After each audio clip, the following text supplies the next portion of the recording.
I decided to do my performance speech on a short story that I read as a young boy. But now that I'm older, I actually understand it a bit better.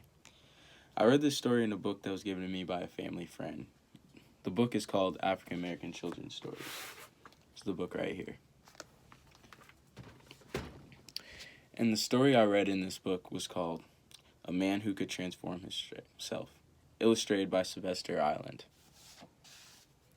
It's funny how you can read a book or even just watch a movie as a child and still know that you like the story, but not quite understand it.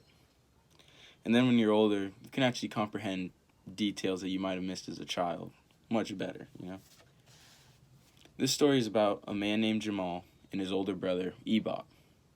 They were two orphans who lived together after their parents' passing. One day, Jamal told his brother that he's going to take the goats that they own to a medicine man to see if Jamal can get magical powers.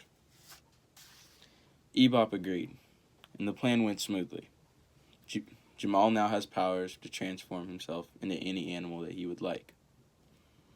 Jamal, however, does want Ebop to keep these powers a secret. Ebop agrees.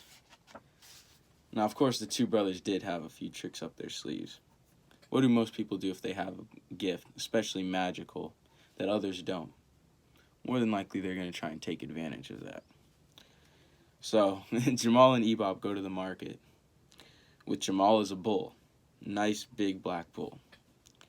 And the plan is that Ebop would sell Jamal, and when the trade was made, Jamal would plan to run away after 10 to 15 minutes.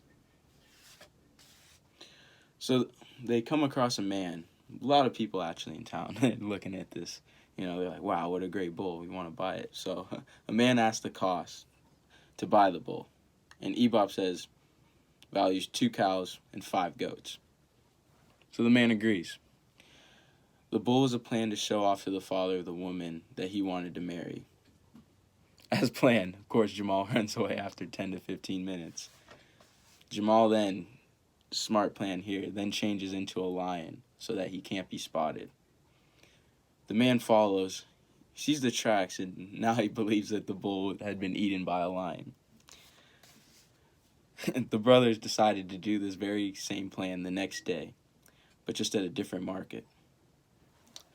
The plan worked again, except for the fact that Jamal realized that he had been taken by the same man as yesterday. And Jamal then jumps out of the truck again, especially after he realizes he's going to the same house. The owner chased the bull, and after he was caught, Jamal then changes into a lion again. The funny thing about this is the owner then decides to turn into a lion, meaning that he went to the medicine man as well.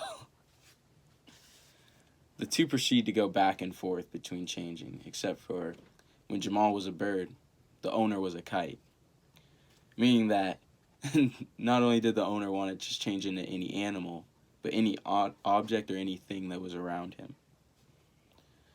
Jamal goes to the ground. He decides to change to a deer. The owner then decides to turn into a wolf. Once Jamal realizes he has caught the unfair advantage at which better decisions were made for the transformations, Jamal decides he wants to make a truce. In the end, Jamal and Ebop give the man his goats back. But something I never really caught on to till later was that the owner never did get his 2 cows back, just like he had promised him at the beginning. The irony in all is that Jamal thought he was getting such a good deal with changing into an animal to swindle people, when someone else could ultimately pull the same trick, which is clearly what happened, and in a smarter manner. The lesson I think that this story can teach children, or even anyone in general, is think things through before you try to get over on people, because things can switch very quickly, like what happened to Jamal and Ebop. Thank you.